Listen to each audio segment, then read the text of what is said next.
Good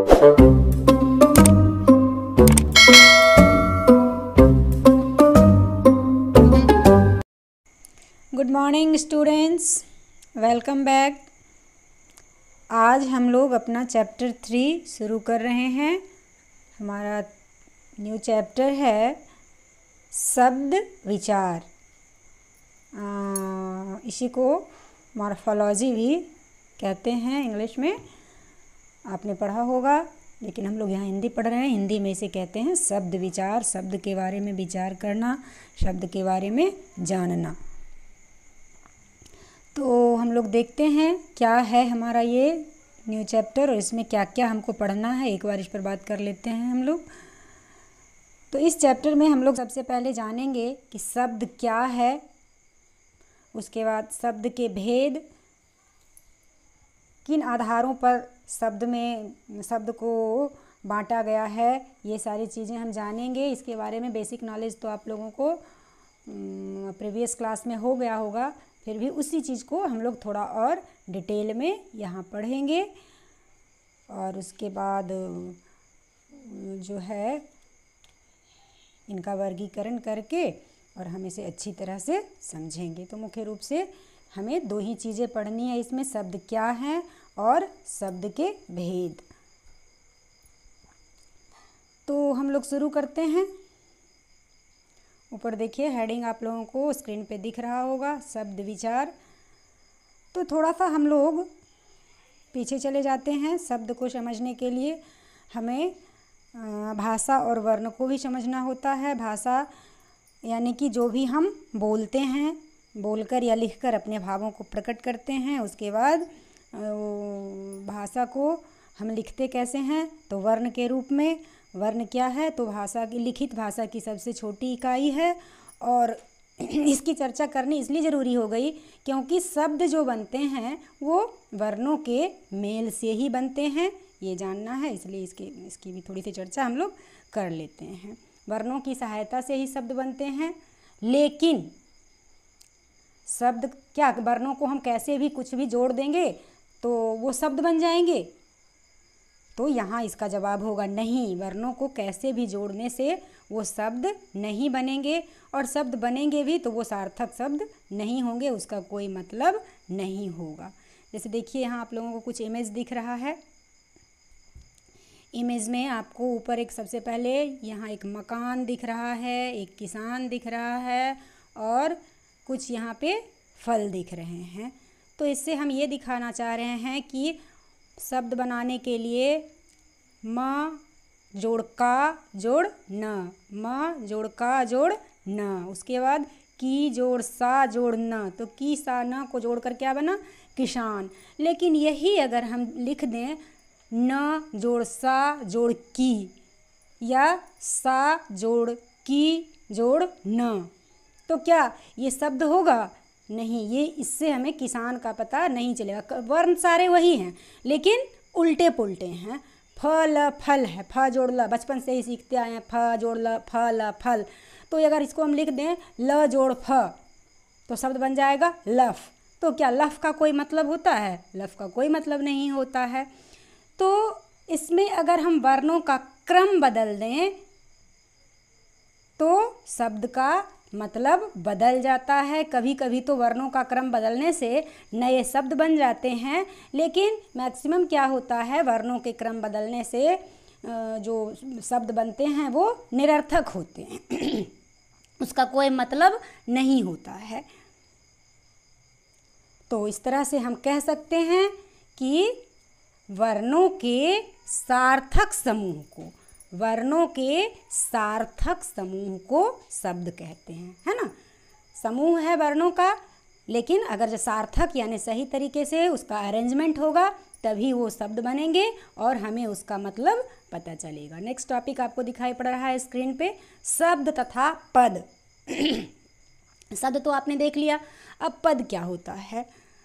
तो हम लोग जानते हैं कि वर्णों के मेल से शब्द बनते हैं और शब्दों के मेल से वाक्य का निर्माण होता है। अगर शब्दों को हम फिर यहाँ भी वही बात आ जाती है कि सिस्टमेटिक तरीके से अगर हम शब्दों को सिस्टमेटिक तरीके से निश्चित स्थान प्रदान करते हुए अगर हम उसे लिखेंगे तो हमें वो वाक्य के रूप में नज़र आएंगे और वाक्य जो है हमारे मनोभावों को प्रकट करेंगे।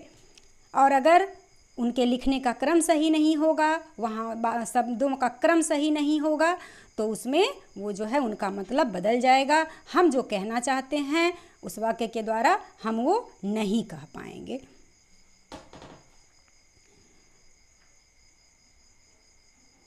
तो यहाँ देखिए एग्जाम्पल दिया हुआ है, एक गिलास में पानी लाओ। यहाँ दिख रहा है ना, एक गिलास में पानी लाओ। अगर आपसे कोई कहते हैं कि एक गिलास में पानी लाओ तो आप ले आएंगे, आप समझ गए कि वो पानी मांग रहे हैं गिलास में। लेकिन अगर आपसे कहा जाए कि गिलास में एक पानी लाओ, वर्ड्स तो सारे वही हैं, वही एक है, गिलास है, पानी है, ले आने की क्रिया भी वहाँ हो रही है। लेकिन अब आप कन्फ्यूज़न में पड़ जाएंगे कि हम गिलास में एक पानी लेकर कैसे जाएं। तो इस तरह से यहाँ हमें ये चीज़ें देखने को मिलती है कि किस प्रकार शब्द का स्थान बदल देने से वाक्य का अर्थ बदल जाता है। जैसे हमने पढ़ा ना कि वर्ण का स्थान बदल जाने से शब्द का अर्थ बदल जाता है, वैसे ही अगर हम वाक्य लिख रहे हैं तो शब्द का स्थान बदल देने से क्या होगा, उस वाक्य का मतलब बदल जाएगा। उस जो लोगों की जो कहना चाहते हैं वो हम नहीं कह पाएंगे। तो इसको हम कैसे व्याकरणीय भाषा में इसे हम कैसे लिख सकते हैं कि शब्द का जब वाक्य में प्रयोग होता है और वह व्याकरण के नियमों में बंध जाता है, यानी कि शब्दों को जब हम व्याकरण के नियमों के अनुसार प्रयोग करने लगते हैं तो वह क्या कहलाता है, पद कहलाता है। शब्द जो है व्याकरणीय तरीके से जब उपयोग में लाए जाते हैं तो वो शब्द क्या होते हैं, पद हो जाते हैं। इसके बारे में आप लोग आगे के क्लास में डिटेल से पढ़ेंगे। तो आगे हम लोग देखते हैं शब्द के भेद। क्या पढ़ रहे हैं हम लोग, शब्द के भेद, ठीक है। तो हम सबसे पहले इसमें ये देखेंगे कि शब्दों का जो भेद है, शब्दों का जो वर्गीकरण किया गया है वो कौन से आधार हैं, किस बेस पर, किस किस ग्राउंड पर शब्दों का वर्गीकरण किया गया है। तो कुछ चीज़ें तो आपने पढ़ी होगी पहले भी, हो सकता कुछ नई चीज़ें यहाँ होंगी। मैक्सिमम आपका पढ़ा हुआ ही होगा, लेकिन उसको एक बार हम लोग से रिपीट उसको करेंगे और डीपली उसको देखेंगे। तो शब्दों के वर्गीकरण का आधार है, फर्स्ट है उत्पत्ति के आधार पर, यानी वो कैसे पैदा हुए, शब्द कहाँ से बने, इस आधार पर। फिर रचना के आधार पर, सेकंड रचना के आधार पर, यानी उसका निर्माण कैसे हुआ। फिर थर्ड है प्रयोग के आधार पर, यानी कि हम शब्दों का यूज कैसे करते हैं, किस प्रकार उसका हम यूज़ करते हैं उसके आधार पर। और फोर्थ है अर्थ के आधार पर, यानी कि जो शब्द हम बोल रहे हैं या जिसे हम लिख रहे हैं उसका मतलब क्या है, उसका अर्थ क्या है, उसका भाव क्या है, उसके आधार पर। तो यहाँ हम लोगों ने जाना कि शब्दों का वर्गीकरण 4 आधार पे किया जाता है। फर्स्ट उत्पत्ति के आधार पर, सेकंड रचना के आधार पर, थर्ड प्रयोग के आधार पर और फोर्थ अर्थ के आधार पर। अब हम लोग आगे देख लेते हैं कि उत्पत्ति के आधार पर शब्दों को कितने वर्ग में बांटा गया है और वो कौन कौन से शब्द हैं, कैसे उनको हम पहचानेंगे, इस पर हम लोग चर्चा कर लेते हैं। तो उत्पत्ति के आधार पर शब्दों के 5 भाग हैं। उत्पत्ति के आधार पर शब्दों को 5 भागों में वर्गीकृत किया गया है, बांटा गया है। ये 5 भाग कौन कौन से हैं? फर्स्ट है इसमें तत्सम, सेकंड तद्भव, थर्ड देशज, फोर्थ विदेशज और फिफ्थ हैं संकर। अब आप लोगों को ये नया शब्द लग रहा होगा सुनने में कि ये संकर शब्द कौन से हैं। तत्सम, तद्भव, देशज, विशेष से तो परिचित हैं आप, ये तत्सम संकर क्या है? तो हम लोग बारी बारी से इसको देख रहे हैं। तत्सम, तत्सम शब्द हो गया कि जो शब्द हम लोग पहले से ही जानते हैं कि हमारी जो हिंदी भाषा है वो संस्कृत भाषा का रूप है, यानी कि संस्कृत हमारी हिंदी भाषा की माँ है और संस्कृत से ही धीरे धीरे हिंदी का निर्माण हुआ है। तो शब्दों का मतलब भी बदलते गया, जो शब्द संस्कृत में बोले जाते थे उनका अनुवाद होते चला गया, उसका हिंदी में प्रयोग होते चला गया, उसका रूप बदलते चला गया। लेकिन इस बदलाव के दौर में भी कुछ शब्द ऐसे रह गए जो हूबहू हिंदी में, मतलब कि हूबहू यानी जैसे संस्कृत में बोला जाता था ठीक उसी तरह से अभी भी हिंदी भाषा के प्रयोग में भी बोला जाता रहा है, लिखा जाता रहा है। तो उन्हीं शब्दों को हम तत्सम कहते हैं, है ना। बहुत सारे शब्द आप प्रयोग में लाते होंगे। कभी कभी आप जल बोलते हैं, पानी की भी ज़रूरत होती है तो हम पानी भी पीते हैं, पानी भी मांगते हैं, लेकिन हम जल भी मांगते हैं। उसके बाद और भी अग्नि, आपको सब अग्नि, आग जल रहा है या अग्नि जल रही है, अग्नि प्रज्वलित है। अब मेरा कर्म कैसा है, मैं कर्म करूँगा, कर्म का फल मिलेगा, ऐसे शब्द आपको, ऐसे वाक्यों का आप प्रयोग करते हैं। तो आप इसमें पहचानिए कि कौन से शब्द तत्सम इसमें हैं। तो अगर हम जल बोल रहे हैं कि जल बह रहा है, तो हम इसमें देखेंगे कि जल शब्द जो है संस्कृत से लिया हुआ, संस्कृत का हूबहू शब्द है। अग्नि जल रही है तो अग्नि शब्द है, ये तत्सम है और संस्कृत का मूल शब्द है। जैसा कर्म करेंगे वैसा फल पाएंगे, तो कर्म है, ये है तत्सम शब्द। सेकंड तद्भव। अब ये तद्भव तो हम जैसे ही इस बात को समझ लिए हैं कि संस्कृत का हूबहू जो प्रयोग शब्द है वो तत्सम है, तो यहाँ हम देखेंगे कि जो संस्कृत से लिए आए हुए शब्दों के बिगड़े हुए रूप हैं। मूल शब्द तो उनका संस्कृत में है, लेकिन जब हम हिंदी में प्रयोग करते हैं तो उसी से मिलता जुलता उसका रूप है, लेकिन बदल गया है, वो मूल रूप में नहीं है, बदल गया है। तो इसको हम कहते हैं तद्भव। जैसे दूध, तो दूध दुग्ध, दुग्ध है संस्कृत शब्द और इसका बदला हुआ रूप है दूध। अग्नि की चर्चा हमने पहले ही की थी कि अग्नि संस्कृत का शब्द है, इसे हम हिंदी में भी प्रयोग करते हैं, लेकिन इसका प्रयोग हम दूसरे रूप में भी करते हैं और वो रूप है आग। फिर यहाँ देखिए खेत, तीसरा शब्द आपको दिखाई पड़ रहा है यहाँ पे, खेत। तो ये खेत क्या है, खेत भी तत्सम है, इसका तद्भव है। खेत क्या है, खेत जो है वो तद्भव है, इसका तत्सम क्या होगा। तो आपने क्षेत्र सुना होगा, क्षेत्र शब्द का आपने प्रयोग भी कई जगह किया हुआ होगा, तो क्षेत्र का ही तद्भव यहाँ खेत है। नेक्स्ट है काम, तो कर्म आपने पहले पढ़ा, कर्म का ही बिगड़ा हुआ रूप है काम, जिसे कि हम तद्भव के रूप में यूज करते हैं। घी, घृत शब्द आपने पढ़ा, ऊपर घृत है, यहाँ देखिए घृत है, तो घृत का बिगड़ा हुआ रूप है, घृत का बदला हुआ रूप है घी, जिसे हम लोग डेली यूज में इस शब्द को लाते हैं। तो ये हो गया तद्भव। यानी कि मूल शब्द संस्कृत का जस के तस अगर हम हिंदी में बोलते हैं तो वो तत्सम हो गया, और उसका अगर हम रूप परिवर्तन करके बोलते हैं हिंदी में, उसके परिवर्तित रूप का उपयोग करते हैं तो वो हो गया तद्भव। ठीक है, यहाँ देखिए एक लिस्ट है, इसमें तत्सम और तद्भव शब्दों का, तत्सम और तद्भव शब्दों की चर्चा की हुई है। ढेर सारे तत्सम और तद्भव शब्द दिए हुए हैं, आप ध्यान से इसको पढ़ेंगे और इसे रिमेंबर करेंगे। सारी चीज़ें समझने की नहीं होती है, बहुत सारी चीज़ें हमें रिमेंबर भी करनी पड़ती है, और ये लिस्ट है आपको दिया हुआ, इसको आप रिमेंबर करेंगे। ठीक है, इसको आप रिमेंबर करेंगे इस पूरे लिस्ट को। तो अब देखते हैं थर्ड में है देशज शब्द। देशज नाम से ही पता चलता है कि देशज को अगर हम इसका विच्छेद करेंगे तो देश जोड़ ज यानी देश में जन्म लेने वाला, देश में जिसका विकास हुआ है, देश हमारा जो खुद की हमारे देश की भाषा है। उदाहरण के लिए यहाँ दिया हुआ है, देखिए पगड़ी। पगड़ी को हम कैसे मान सकते हैं कि पगड़ी देशज शब्द है, तो पगड़ी शब्द का प्रयोग वहीं के लोग करेंगे ना जो पगड़ी बांधते हैं। अब जो हैट पहनता है वो क्या जाने की पगड़ी है, और वो पगड़ी शब्द का प्रयोग वहाँ किस लिए होगा।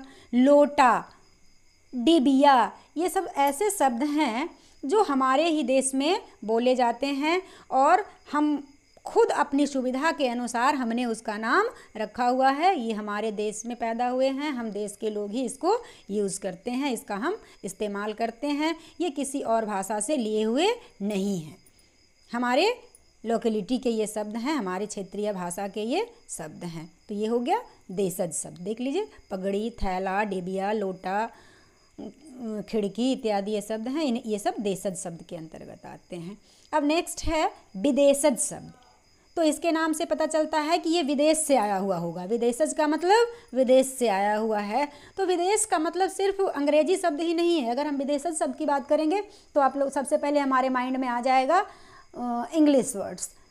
लेकिन सिर्फ इंग्लिश वर्ड्स ही नहीं हैं, इसके अलावे और भी कई सारे शब्द हैं, कई और भाषाओं के शब्द हैं जो हमारे डेली रूटीन में है। हम लोग हर कदम पे उसका इस्तेमाल करते हैं, हर पल हम उन शब्दों का प्रयोग करते हैं। और तो इसे हम ऐसे परिभाषित कर सकते हैं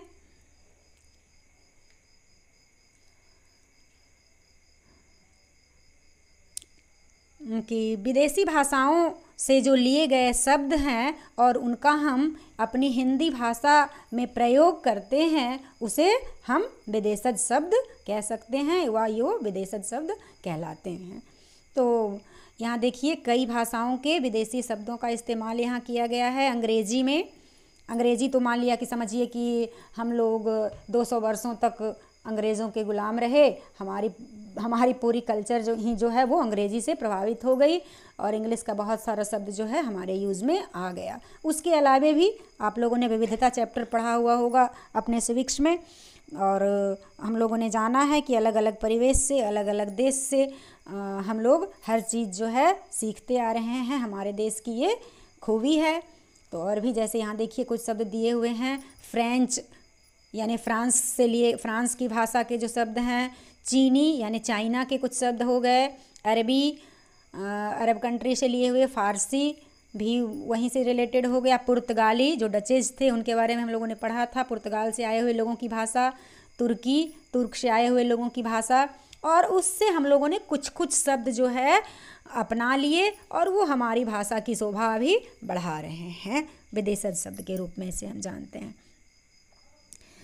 हम लोग डॉक्टर, मशीन, स्कूल, कॉलेज, किताब, चाबी, पपीता, अमीर, गरीब, ढेर सारे ऐसे शब्द का हम प्रयोग करते हैं। हमें लगता है कि नहीं, ये तो हमारी ही भाषा के शब्द हैं, लेकिन ये हमारी भाषा के शब्द नहीं हैं।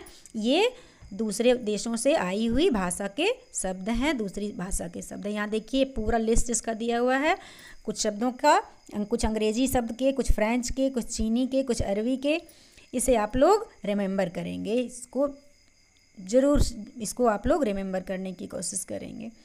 अब नेक्स्ट हम आते हैं संकर शब्द। ये नया होगा आप लोगों के लिए, आपने संकर शब्द को नहीं पढ़ा हुआ होगा प्रीवियस क्लास में। तो इसके बारे में हम लोग ऐसे समझ लेते हैं कि अभी आप लोग घर में जो सब्जियां उगाई जाती है, जो फल आते हैं, जो क्रॉप्स, जो आपके घर अनाज अगर उगाया जाता होगा तो सुनने में आता होगा आप लोगों को कि ये हाइब्रिड, ये इसके बीज कैसे हैं, तो हाइब्रिड हैं। हाइब्रिड क्या होता है, तो दो तरह के बीज को, दो क्षेत्र में उगाए जाने वाले बीज के साथ रासायनिक क्रिया करके जो भी है उसका नया रूप बनाया जाता है और उसी को हाइब्रिड कहते हैं, उसी को संकर कहते हैं। तो वही कार्य यहाँ शब्दों के साथ हो रहा है। आपने देखा होगा, उपयोग भी किया है, बोला भी होगा, कई शब्द ऐसे होते हैं जिसको कि अगर हम बोलते हैं तो उसमें एक आधा पार्ट तो उसका इंग्लिश का है और उसका बाकी के आधे पार्ट्स जो हैं हिंदी के हैं। किसी के आधे पार्ट्स जो हैं फारसी हैं और आधे पार्ट जो हैं इंग्लिश हैं या आधे हिंदी हैं, तो और उसको मिलाकर पूरा शब्द बनता है। तो इसी को कहते हैं संकर शब्द। जैसे देखिए यहाँ टिकट घर दिया, टिकट घर, तो टिकट कौन सा शब्द है, पता है आपको कि टिकट जो है वो इंग्लिश है और घर, घर हिंदी शब्द है और इसे मिलाकर बन गया टिकट घर। तो ये टिकट घर क्या हो गया भाई, ये हो गया संकर शब्द जो ना हिंदी है और ना जो अंग्रेजी है। डाक खाना, डाक खाना शब्द जिसको हम पोस्ट ऑफिस कहते हैं इंग्लिश में, तो गांव जवार में उसको क्या कहा जाता है, डाक खाना कहा जाता है। डाक खाने यानी कि पोस्ट ऑफिस। तो इसमें भी डाक जो हो गया वो इंग्लिश हो गया और खाना जो हो गया वो फारसी शब्द है उसमें, तो ये डाक खाना। हम लोग जन्मदिन मनाते हैं, बर्थडे मनाते हैं, बर्थडे कहते हैं उसको इंग्लिश में, लेकिन हिंदी में उसका प्रयोग हम लोग करते हैं कि हम लोग जन्मदिन सेलिब्रेट कर रहे हैं। तो क्या जन्मदिन क्या है? हिंदी है या अंग्रेजी है? नहीं, ये ना हिंदी है, ना अंग्रेजी है, ना संस्कृत है, ये संकर शब्द ही, हाइब्रिड शब्द ही है। जन्म इसका है संस्कृत और दिन है इसका हिंदी, मिलाकर बन गया जन्मदिन। तो ये आपको समझ में आ गया होगा कि संकर शब्द क्या होते हैं। तो ये हमने देखा उत्पत्ति के आधार पर। अब हम नेक्स्ट देखते हैं रचना के आधार पर। रचना के आधार पर शब्दों को 3 भागों में बांटा गया है, रूढ़, यौगिक और योग रूढ़। रूढ़, यौगिक और योग रूढ़, ये 3 हैं रचना के आधार पर। रूढ़ क्या हो गया? जो शब्द किसी वस्तु या प्राणी के लिए कालांतर से प्रयोग में आते जा रहे हैं। हम एक चीज़ के लिए एक शब्द को फिक्स कर दिए हैं। चंद्रमा, आसमान में जो रात में निकलता है वो चंद्रमा है, उसका नाम कैसे बरसों से बोला जाता जा रहा है, तो हम लोगों ने मान लिया है कि उसका नाम चंद्रमा है। वृक्ष है, तो ये जो यहाँ कहा जा रहा है कि किसी वस्तु या प्राणी के लिए प्रयोग होते होते निश्चित हो गए हैं। और इसका हम और भी एक दूसरा मतलब निकालते हैं, दूसरे तरीके से भी इसे हम डिफिनेट कर मतलब कि पहचानते हैं कि कोई भी शब्द जो है अगर उसको हम टुकड़ों में बांटें, उस शब्द को अगर हम खंडित करें तो उससे कोई और नया अर्थ नहीं निकलता है, उसका कोई अलग अर्थ नहीं निकलता है। जैसे अगर हम यहाँ देखिए भ्राता दिया हुआ है, भ्राता का अगर हम विच्छेद करें, भ्राता को अगर हम अलग अलग करें, इसके पार्ट्स करें, तो भ्रा जोड़ ता आएगा। तो ना भ्रा का कोई अर्थ निकलेगा और ना ही ता का कोई अर्थ निकलेगा। वृक्ष है तो व्री और क्ष को हम अलग अलग करेंगे तो ना व्री का कोई अर्थ निकल रहा है और ना क्ष का कोई अर्थ निकल रहा है। तो ये हो गए ऐसे शब्द हो गए जिसके की खंड करने पर, टुकड़े करने पर उसका कोई अर्थ नहीं निकलता है, वो होते हैं रूढ़ शब्द। नेक्स्ट है यौगिक। तो यौगिक तो इसके नाम से ही पता चलता है, योग शब्द से बना हुआ है यौगिक, और योग का मतलब होता है जोड़ना। तो जो शब्द हैं 2 या 2 से अधिक शब्दों के मेल से बनते हैं, यानी कि उन शब्द, किसी शब्द को अगर हम खंडित करते हैं, किसी शब्द का हम अगर विच्छेद करते हैं, तो उसके जो अलग अलग टुकड़े होते हैं उसका भी अपना मतलब होता है। यानी कि 2 मीनिंगफुल शब्दों के मिलने से जो तीसरे शब्द का निर्माण होता है, जो नए शब्द का निर्माण होता है, वो होता है यौगिक। जैसे रसोई घर, हम लोगों के सबों के घर में रसोई घर होता है, कहने को तो उसे हम किचन कहते हैं अभी इंग्लिश यूज़ में, लेकिन फिर भी उसको हिंदी में भी बोला जाता है रसोई घर। तो इसमें अगर हम इसको खंडित कर देते हैं, इसके हम टुकड़े कर देते हैं, तो रसोई एक टुकड़ा निकलता है और घर दूसरा टुकड़ा निकलता है, और दोनों के मतलब होते हैं। रसोई का मतलब हो गया भोजन और घर तो घर हमारा है ही। अगर हम पुस्तकालय यानी कि उसको हम टुकड़ा करेंगे, उसके हम खंड करेंगे, तो पुस्तक होगा, पहला टुकड़ा पुस्तक और दूसरा टुकड़ा आलय। पुस्तक का मतलब किताब और आलय का मतलब घर। तो इस तरह से जब किसी 2 शब्दों के मेल से कोई तीसरा शब्द बनता है, कोई नया शब्द बनता है, तो उसे हम कहते हैं यौगिक शब्द। और थर्ड देखेंगे हम लोग योग रूढ़। योग रूढ़ क्या है? तो जब जिन शब्दों में रूढ़ तथा यौगिक दोनों प्रकार के शब्दों की विशेषता हो,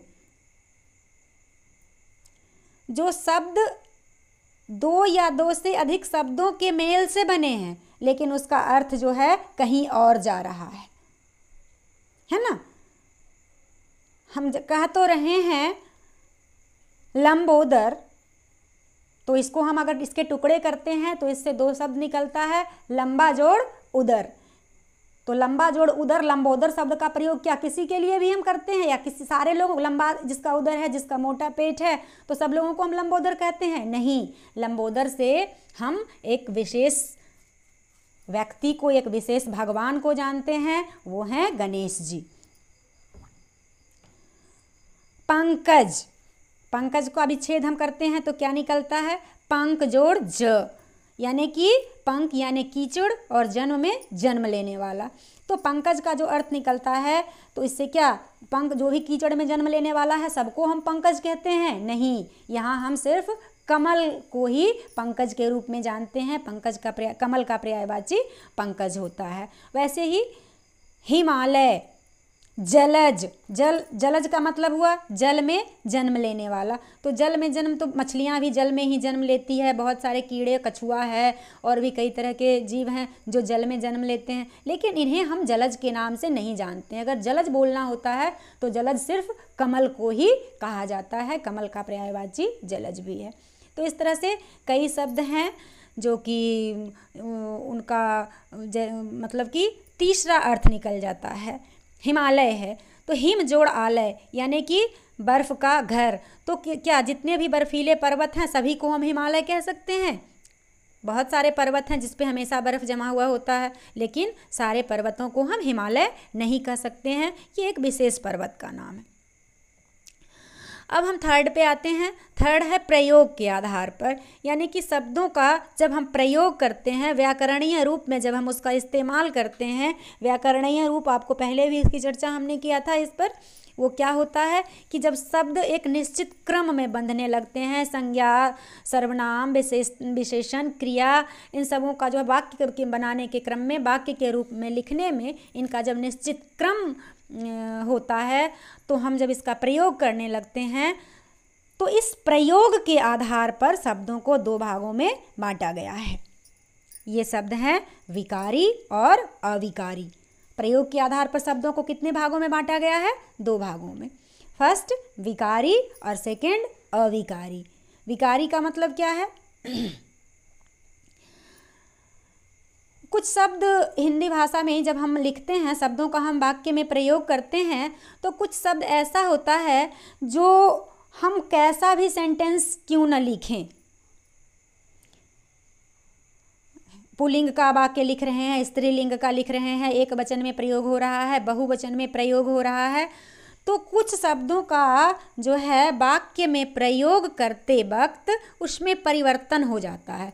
लिंग के आधार पर परिवर्तन हो जाता है, वचन के आधार पर परिवर्तन होता है, काल के आधार पर, यानी कि वर्तमान काल की का वाक्य लिख रहे हैं तो कुछ और मतलब हो जा और तरीका होता है, और अगर हम भविष्य काल के रूप में वाक्य लिखेंगे तो उसमें कुछ और परिवर्तन होगा। जैसे अगर हम लिखते हैं कि राम खाना खा रहा है या राम खाना खाता है, तो इससे ये पुल्लिंग का वाक्य है। लेकिन अगर हम लिखेंगे खाना पास्ट में हो चुका है तो उसे हम खाता था, राम खाना खाता था।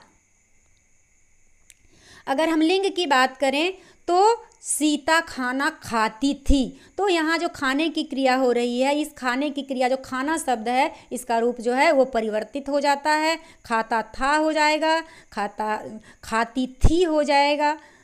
ऐसा मैं, अगर एक वचन के लिए मैं लिख रहे हैं, हम किसी का प्रयोग कर रहे हैं, मैं जा रहा हूँ, मैं सर्वनाम है और एक लड़का अगर जा रहा है तो वो लिखेगा मैं जा रहा हूँ। और अगर वही बहुवचन में लिखना हो, कई लड़के जा रहे हैं, तो उस मैं का क्या हो जाता है परिवर्तित, वो मैं जो है वो हम में बदल जाता है। कई लड़के वहाँ जा रहे होते हैं तो वो मैं हम में परिवर्तित हो जाता है, और ये हो गया, तो इसको हम विकारी शब्द कह सकते हैं। तो कोई भी जब हम वाक्य लिखेंगे तो उसमें संज्ञा, सर्वनाम, विशेषण और क्रिया जो शब्द हैं वो निश्चित रूप से लिंग, वचन, कारक और काल के आधार पर उनका रूप परिवर्तन हो जाएगा, और वैसे शब्दों को हम विकारी शब्द कहेंगे। नेक्स्ट है अविकारी शब्द। अविकारी, अब हम विकारी जब पढ़ते हैं, जब विकारी को हमने देखा कि जिसका रूप परिवर्तित हो जाता है वो विकारी है, तो निश्चित रूप से वाक्य के प्रयोग में जिन शब्दों का रूप परिवर्तित नहीं होगा, चाहे हम स्त्रीलिंग के फॉर्म में लिखें, पुल्लिंग फॉर्म में लिखें, एक वचन लिखें या बहुवचन लिखें, लेकिन कुछ शब्द जो हैं जैसे के तैसे ही रह जाते हैं, उनमें बिल्कुल भी परिवर्तन नहीं होता है। जैसे अगर हम लिख रहे हैं सीता धीरे धीरे जा रही है, सीता धीरे धीरे जा रही है, तो और हम लिख रहे हैं राम धीरे धीरे जा रहा है, तो एक तो स्त्रीलिंग हो गया, एक पुल्लिंग हो गया। राम धीरे धीरे गा रहा था, हम ये भी लिख सकते हैं राम धीरे धीरे गा रहा था। यहाँ भूतकाल में हो गया, और राम धीरे धीरे गाएगा भविष्यकाल हो गया। तो फिर भी ये जो धीरे धीरे शब्द है ना, धीरे धीरे, इसमें जरा सा भी परिवर्तन नहीं हुआ है, वो हमेशा अपने उसी फॉर्म में रहेंगे। और लिखेंगे राम और श्याम विद्यालय जा रहे हैं, सीता और गीता विद्यालय जा रही है। तो क्या इस और में परिवर्तन होगा? नहीं, ये और जो हैं वही रह जाएंगे। तो ऐसे ही यहाँ देखिए कुछ शब्द दिए गए हैं आपको। तो कौन कौन से शब्द हैं आपने पार्ट्स ऑफ स्पीच में पढ़ा होगा, वाक्य शब्द भेद में आपने पढ़ा होगा, 8 प्रकार इसके पढ़े होंगे। तो इसमें जो क्रिया विशेषण है, संबंध बोधक है, समुच्चय बोधक है, और विस्मयादि बोधक और निपात, इसमें कुछ भी परिवर्तन नहीं होता है। वाक्य के रूप में लिखने के क्रम में इसमें कुछ भी परिवर्तन नहीं होता है। तो इसको कहते हैं अविकारी। ठीक है, अब नेक्स्ट हम देखते हैं अर्थ के आधार पर। तो अर्थ के आधार पर हिंदी के शब्दों को 2 भागों में बांटा गया है, सार्थक शब्द और निरर्थक शब्द। अर्थ के आधार पर कितने भागों में बांटा गया है? 2 भागों में, सार्थक और निरर्थक। सार्थक का अर्थ क्या हो गया? जिसके कोई मीनिंग होते हैं। पहले भी इस बात की चर्चा कर दी गई है कि जिसके मीनिंग होते हैं, जिसके अर्थ होते हैं, जिससे हमें कुछ चीज़ें समझ में आती हैं, वो हो गया। जैसे कोई भी चीज़ हमारे सामने गाय, बैल, आसमान, नदी, पहाड़, ये सब हो गए सार्थक। और निरर्थक कौन सा हो जाएगा? जिसका कोई मतलब नहीं होता है, जिससे कोई हमें मीनिंग समझ में नहीं आता है, कोई उसका भाव नहीं होता है, कोई मतलब नहीं होता है। तो इसको हम देख लेते हैं। सार्थक शब्दों को भी कई भागों में बांटा गया है। सार्थक शब्द को यहाँ देखते हैं हम लोग 5 भागों में। सार्थक शब्द के कितने भेद हैं? 5। एकार्थी शब्द, अनेकार्थी शब्द, फिर पर्यायवाची, विलोम शब्द और समश्रुति भिन्नार्थक शब्द। इसमें बहुत सारा प्रयोग तो आप कर रहे होंगे, चीज़ों का पर्याय, कई शब्द के पर्यायवाची आप लोग लिखते आ रहे हैं, अनेकार्थी भी आप शब्द का प्रयोग कर रहे हैं। तो इसको हम लोग 1 बाय 1 थोड़ा देख लेते हैं, क्या है एकार्थी और क्या है अनेकार्थी। एकार्थी यानी जिन शब्दों का एक निश्चित अर्थ होता है और वे किसी अन्य अर्थ में प्रयोग नहीं किए जाते हैं। नदी यानी कि नदी ही है, बर्तन यानी बर्तन, ऐसे शब्द हैं जिनका कि कोई और दूसरा अर्थ नहीं निकलता है, एक ही मीनिंग होता है। और कई शब्द आपको ऐसे भी मिलते हैं जो कि एक ही शब्द को हम 2-3 चीज़ें लिखने के लिए, 2-3 चीज़ों को बताने के लिए उसका हम प्रयोग करते हैं। जैसे यहाँ देखिए, यहाँ दिया हुआ है 2 एग्जाम्पल इसमें दिया हुआ है। अर्थ, अर्थ का मतलब हो गया किसी चीज़ का जो हम मीनिंग निकालते हैं, इसका अर्थ क्या है, इसका मतलब क्या है। और एक होता है आर्थिक रूप से, वे हमारा देश जो है आर्थिक रूप से कमज़ोर है, या सामने वाला व्यक्ति जो है उसकी आर्थिक स्थिति अच्छी नहीं है, यानी कि उसके पास धन की कमी है। तो अर्थ का दूसरा मतलब धन हो जाता है। हम यहाँ देखिए एक दूसरा है तीर। तीर का मतलब एक होता है किनारा, नदी के तीर पर हम नदी सायंकाल में नदी के तीर पर घूमने जाते हैं, या फिर तीर जो है धनुष के साथ रखा हुआ है, इसका 2 मतलब निकल गया, दोनों तीर है। एक और हम आपको शब्द का प्रयोग बताते हैं, इसके भी कई मतलब हैं। हरि शब्द, हरि का मतलब हम लोग जानते हैं किसको कहा जाता है? हरि। हरि का मतलब होता है भगवान। इससे संबंधित देखिए हम एक शब्द को कितनी जगह प्रयोग में किया जा रहा है, मैं एक 2 लाइन के रूप में इसे बता रही हूँ, आप लोगों ने मे भी सुना भी होगा। कहते हैं कि हरि मिलन को हरि गए, हरि बैठ गए हरि पास, और हरि में हरि समा गए, हरि भये उदास।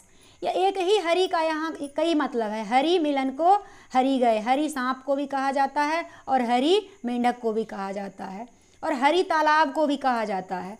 तो इस तरह से सांप जो है मेंढक को पकड़ने के लिए गया, हरि मिलन को हरि गए, और हरि बैठ गए हरि पास, सांप तालाब के पास बैठ गया, और मेंढक जो है उधर से फुदकता हुआ आया और वो तालाब में कूद गया। हरि में हरि समा गए और हरि भये उदास। तो ये जो है मेंढक जो है तालाब में कूद गया, और सांप महोदय जो वहाँ उनका इंतजार कर रहे थे वो उदास हो गए, निराश हो गए।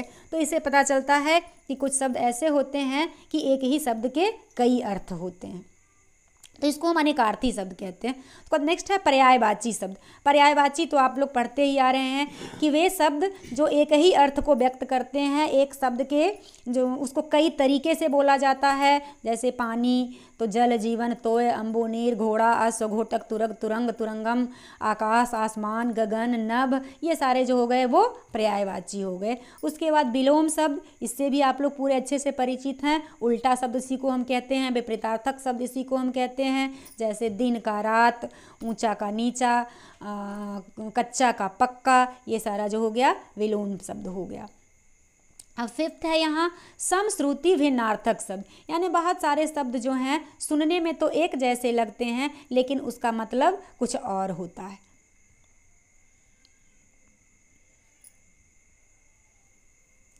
जैसे हम और बोलते हैं, और का मतलब हो गया चावल और दाल, तो चावल के साथ दाल खा रहे हैं, चावल तथा दाल खा रहे हैं। और कभी कभी बोलते हैं कि पूरब की ओर, सूरज पूरब की ओर निकलता है, तो ये और जो है सुनने में एक जैसा लगता है लेकिन दोनों का मतलब अलग हो जाता है। दिन, अगर हम दिन बोलते हैं तो वो जो है हमारे जो उसका मतलब डे हो गया, दिवस, जो आज कौन सा डे है, आज कौन सा दिन है, तो संडे है, मंडे है, सोमवार है, मंगलवार है। लेकिन अगर हम बोलते हैं दीन, तो दीन का मतलब होता है गरीब। कहते हैं ना कि सुदामा एक दीन मनुष्य थे, उसकी दीनहीन स्थिति है, वो आदमी जो है काफ़ी दीन है, उसमें द में दीर्घीकार हो जाता है। यहाँ देख रहे हैं, आपको दिख रहा होगा, द हर्षिकार दीन, दिन, दिन का मतलब दिवस, और वही अगर हम द दीर्घीकार दी और न लिखते हैं दीन, इसका मतलब होता है गरीब। शोक, शौक, यानी शौक होता है किसी को हम दुख प्रकट करने के, किसी चीज़ के का दुख होता है, शौक होता है किसी चीज़ की जो हॉबी होती है, रुचि होती है। उसके बाद यहाँ देखिए आसमान यानी कि आकाश, और उसके बाद असमान यानी कि असमानता जो होती है, भिन्नता होती है, वो असमान है। तो ये तो हो गया समश्रुति भिन्नार्थक शब्द और सार्थक शब्द के पार्ट्स में। अब यहाँ हम निरर्थक शब्द का देख लेते हैं।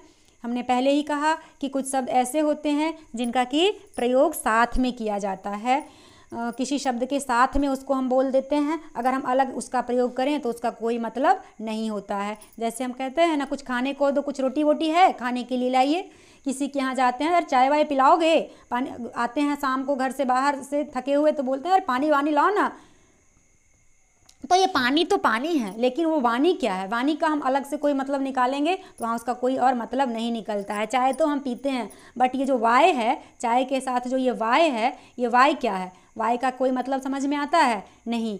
तो ऐसे शब्दों को ही हम निरर्थक शब्द कह सकते हैं, जिनका कि हम किसी शब्द के साथ प्रयोग तो कर लेते हैं लेकिन उसका कोई निश्चित अर्थ जो है वो नहीं होता है। ठीक है, तो ये आपको समझ में आ गया होगा। सार्थक शब्द और निरर्थक शब्द ये व्यवहारिक होते हैं लेकिन इनका कोई अर्थ नहीं होता है, ये भाषा के अंग हैं, इनका कोई मतलब नहीं है। तो ये था हमारा अब तक का शब्द के बारे में, इतनी चीज़ें हमने जानी। अब यहाँ देखिए एक बार समरी है आपके चैप्टर का। अब तक हमने सीखा, क्या सीखा भाई, तो शब्द किसे कहते हैं, वर्णों के सार्थक समूह को शब्द कहते हैं। शब्द के कितने भेद हैं, तो उत्पत्ति के आधार पर शब्द के 5 भेद हैं, तत्सम, तद्भव, देशज, विदेशज, देशज, विदेशज, यहाँ ही विदेशी अलग से दे दिया है, गलती है इसमें, संकर, 5 ही भेद हैं, तत्सम, तद्भव, देशज, विदेशज और संकर। उसकी तो ये तो हो गया उत्पत्ति के आधार पर। रचना के आधार पर शब्द के 3 भेद, रूढ़, यौगिक और योग रूढ़। प्रयोग के आधार पर 2 भेद, विकारी और अविकारी। अर्थ के आधार पर कितने भेद होते हैं, 2 भेद होते हैं, सार्थक और निरर्थक। उसके बाद सार्थक शब्द के भेद, सार्थक शब्द के 5 भेद, एकार्थी, अनेकार्थी, पर्यायवाची, विलोम, समश्रुति, भिन्नार्थक शब्द, ये 5 भेद हो गए। तो उम्मीद है कि आपको ये सारी चीज़ें समझ में आ गई होगी। अगर एक बार में नहीं समझ में आए तो बार बार वीडियो को देखें और इसको समझने का प्रयास करें। बाकी की चीज़ें आप डाउट क्लास में पूछ सकते हैं। थैंक्स।